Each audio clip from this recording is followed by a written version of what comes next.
Greetings everyone, I'm Lazy Universe, your master to the geeky and nerdy, and I feels like forever since I last said that. My apologies.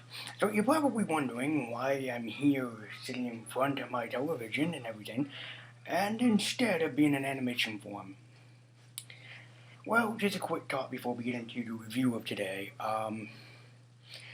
See, I do all my reviews and stuff on my handy dandy cell phone, and the time consuming and things that I have to go through with everything that is on the cell phone is a lot more time consuming than just like sitting in front of my laptop um, using a recording thing and then just talking about whatever that I want to.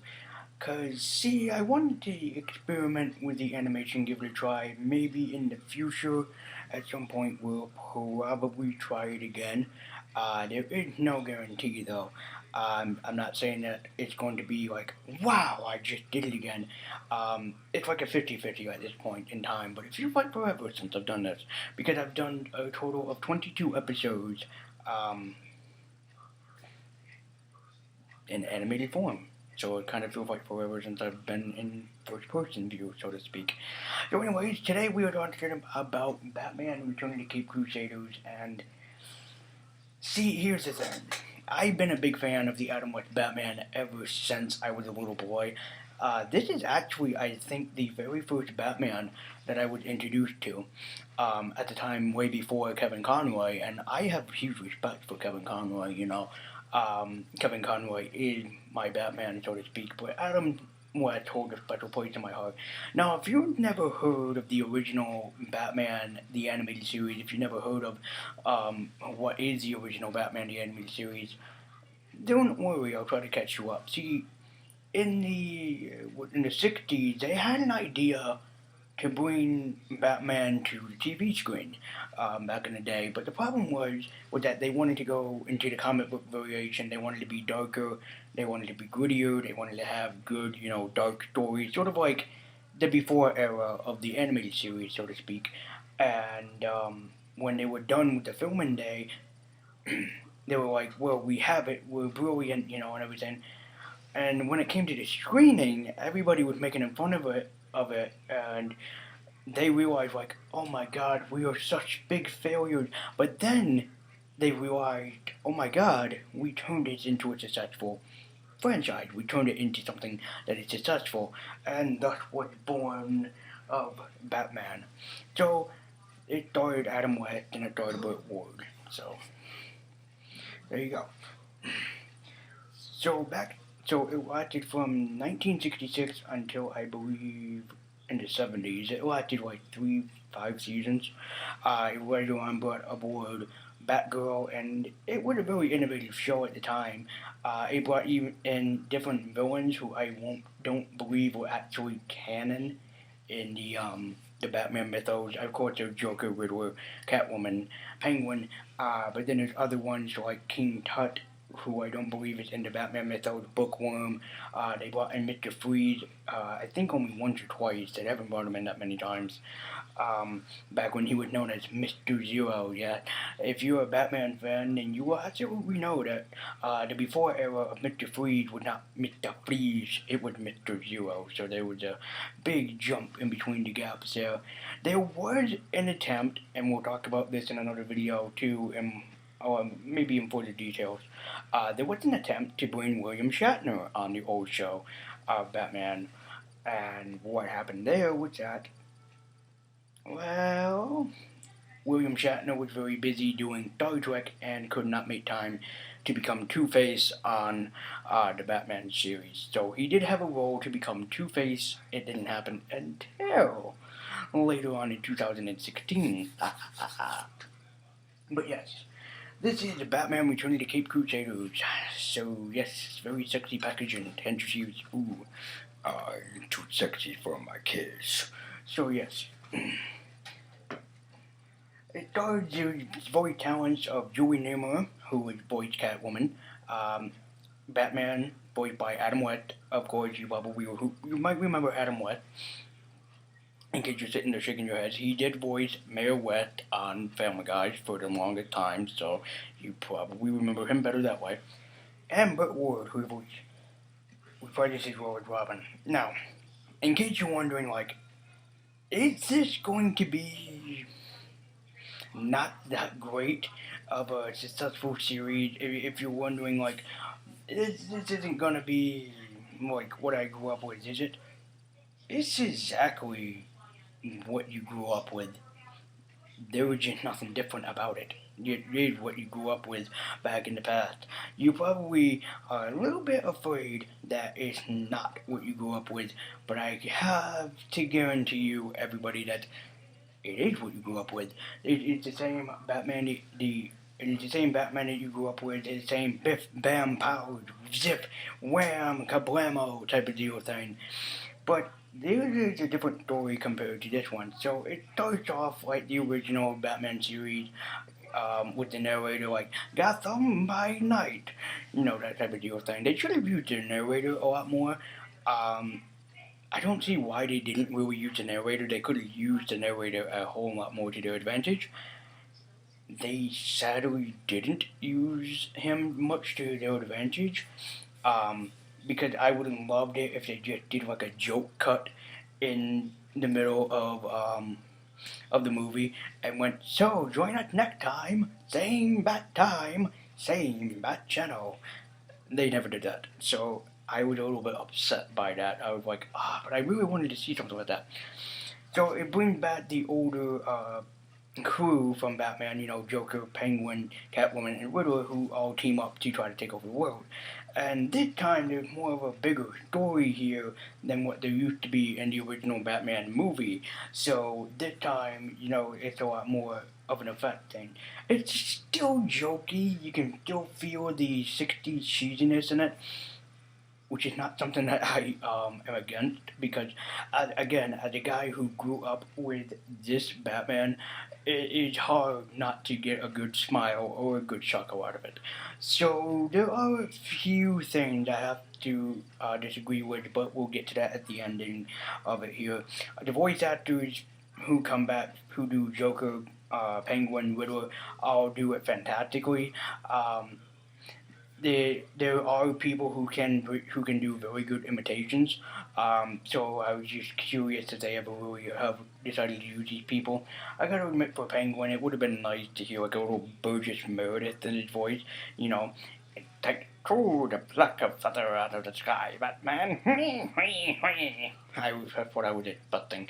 Um, but no, what happens here is that the villains get an experiment working, basically Catwoman mostly, to infect Batman with some sort of, I guess you can say, disease that turns him from the White Knight into the Dark Knight. This is when a big change starts happening, and Robin's just like, Batman, are you okay? You're not acting like yourself here. And Batman's like, no, Robin, I'm completely fine. I have nothing's wrong with me. I'm perfectly fine. But then he starts changing in motive. He starts making quotes from like Christopher Nolan, The Dark Knight. He starts making quotes from The Dark Knight Returns. One that made me a little bit giddy because I was like, okay, that's a pretty good one. That is a good one. He even makes a Michael Keaton Batman quote. I think he does. You want to get nuts? Come on, let's get nuts. It's like, okay, what is happening? And when that was happening in the movie, I was like, the hell is happening? I didn't understand it, and I was just like, what the hell is happening? And then that's when they explained, like, Batman had turned evil. I was like, no.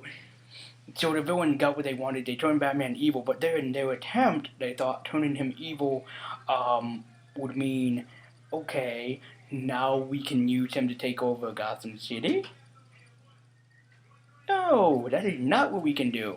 Instead, we have to use another idea. We have to do something else. I went to complete Professor Farnsworth there. We must do something else. It is not my problem why this is not working. I'm just a professor. Why did I do that? So anyways, Batman starts removing people from his life. He gets rid of Robin. He gets rid of Alfred. He gets rid of Robin's aunt. I can't remember her name for the life of me, but he gets rid of her too. And this is when everybody starts to feel for the worst. Even when he goes to Commissioner Gordon and Chief O'Hara, and tells him like, "I won't need you anymore." And even when he tells Chief O'Hara, "You're not fit to wear that uniform," that's when you know that something is up at the time. Like, I got it. I think I got everything here. So he gets rid of Chief O'Hara, he gets rid of Commissioner Gordon, and he replaces the whole entire city with Batmans. Nothing but Batmans. So it's up to Robin to try to figure out how he can fix Batman and how he can put Batman into to quote unquote the way that he used to be. So he actually does so. He teams up with no less than Catwoman, and he gets her to become part of his crew. He breaks people out of Arkham Asylum, and he makes them fight against Batman. It becomes a big brawl at the end. But the biggest probable climax of this is that Robin versus Batman was actually the highlight of the film, and in this event, they're tossing everything out at each other. You know, the bat bomb, the bat bullet shield, the bat whatever, whatever. They never went to the bat to the shark, the bat, the shark repellent bat spray. I had to think of it there for a minute. They didn't even make the "some days you just can't get rid of a bomb" reference. Although that would have been another highlight because I grew up with the older Batman, so it would have been a highlight. But yes, eventually, Alfred gets Batman back to the way that he used to be, and shockers, Batman planned this years ago. He told Robin, back before Robin even joined him, he told Robin like, "Oh, you had nothing to worry about, Robin. I just planned this years ago." Well, of course you did, because it's Batman. Of course he planned it ahead of time. Who'd have thunk? So he actually gets everything back in working order. The villains think, "Oh, we worked into condition," and Batman's like, "I don't think so." So, and beats him, and that becomes the epic of the day. So, is this movie a worth watch? Yes. I have to nitpick at a few places though. There are a few places where I do have to get in a little nitpicking here, and especially here. One is that when Batman turns evil, I know that it's a cheesy 60s series, but back when he was turning evil, they played it more as a joke than something that should have been more serious in tone. I mean, when Adam West did his impersonation, did his voice for the Michael Keaton role, the Michael Keaton quote, and the Batman and the Dark Knight Rises, Returns, something like that. When he made that quote, I was like, "Oh my God, this is." Even though it's coming from Adam West, it's still as dark as you think it is.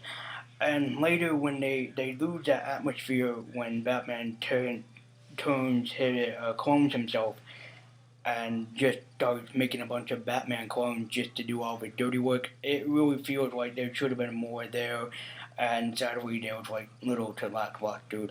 Um, Again, the voice acting isn't really a problem, but it would have been nice if some of the voice actors could have sounded a little bit like the voice actors the actors that did Batman back in the day. And another little nitpick of mine, and you're gonna laugh at this one.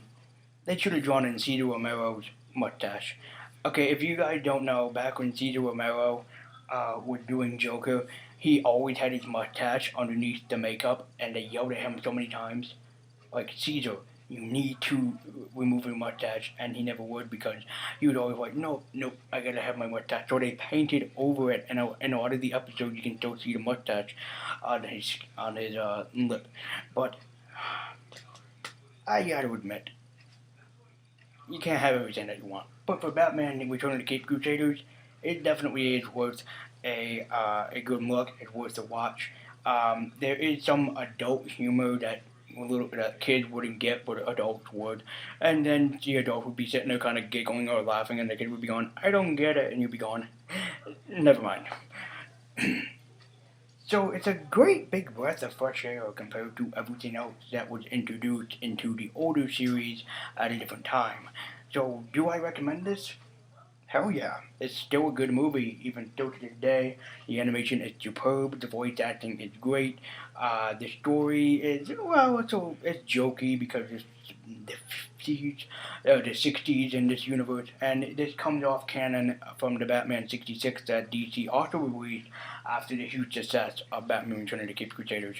We will talk about Batman versus Two-Face, but at another time, and, well, same time, but you know what I mean. I was trying to get you the same bat time, same bat channel reference. So, yeah, at a different time, we'll talk about Batman versus Two Face. But anyway, it is the great return of the Caped Crusaders. Sadly, Adam West is not with us anymore, but we can still live on his legacy with this movie. So, thank you guys so much for watching. Don't forget to like, comment, and subscribe. And also, a little quick note for you guys. I have created a gameplay channel called Lazy Arcade, which I will link uh, at the one, which I will link to you guys. So if you guys want to go and watch something that is gameplay wise, you can probably have a real time doing that. I will link it so you guys can go and check it out. I've already uploaded, as far as I know, since pre-recording this. I uploaded 2 gameplays so you guys can have some fun in watching them. So anyway, thank you guys so much for watching. Don't forget to follow me at Twitter with a link in the description below. And again, thank you everybody so much for watching. And I'll see you guys next time with another Lazy Universe review, topic, rant, review, discussion, whatever. So I'll see you guys next time.